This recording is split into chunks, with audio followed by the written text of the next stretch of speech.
ឥឡូវថ្ងៃនេះខ្ញុំនឹងប្រាប់បងប្អូនពីរបៀបនៃការ update firmware របស់ X3 ឥឡូវយើងបើកកាមេរ៉ាយើងមកអញ្ចឹងយើងចូល menu ហើយយើងចូលយកក្រោមគេបោះបងប្អូនកន្លែងរូបកាបូបនេះហើយបងប្អូនចុចមកឆ្វេងមកហើយអស់រហូតដល់ឃើញពាក្យថា set up តបឃើញពាក្យ set up option នេះហើយបងប្អូនចុចមកចុចខាងឆ្វេងទៀតដើម្បីរកពាក្យថា version នេះបងប្អូនឃើញ version នេះបងប្អូនចុចមើលទៅអូខេនេះ version 3បងប្អូនអញ្ចឹងខ្ញុំចង់ update ឥឡូវ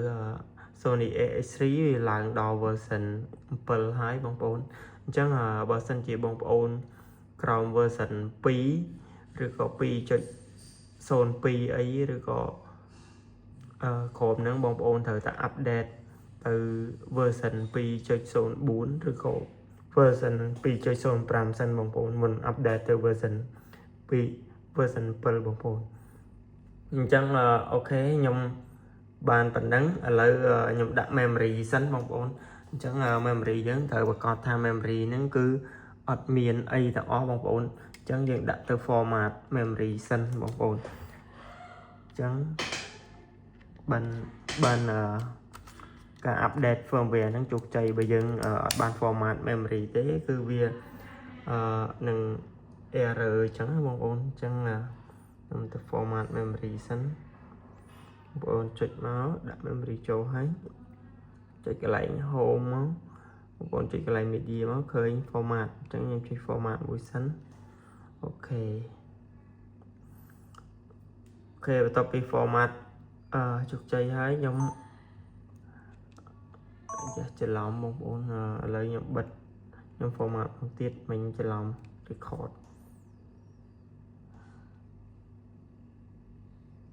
អូខេ format ជោគជ័យហើយបងប្អូនបិទវិញបិទកាមេរ៉ាសិនហើយដក memory មកអូខេ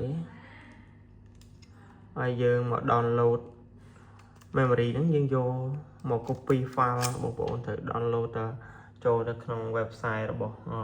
Sony មកបងប្អូនវាយមក Sony A63 firmware update មកនឹងឃើញបងប្អូនអញ្ចឹងឥឡូវ Sony លើឡើងដល់ version 7ហើយបងប្អូនអញ្ចឹងខ្ញុំចុច download មកហើយបងប្អូនមើលទៅហើយ download យកមកបងប្អូនឥឡូវកំពុង download ហើយបងប្អូនហ្នឹងហើយឥឡូវបន្ទាប់ពីខ្ញុំបាន download ហើយឥឡូវខ្ញុំបិទវិញខ្ញុំ download ហើយឥឡូវខ្ញុំបិទសិនអញ្ចឹងនេះខ្ញុំបាន download file ហ្នឹងទីមកក្រៅលើ desktop បងប្អូន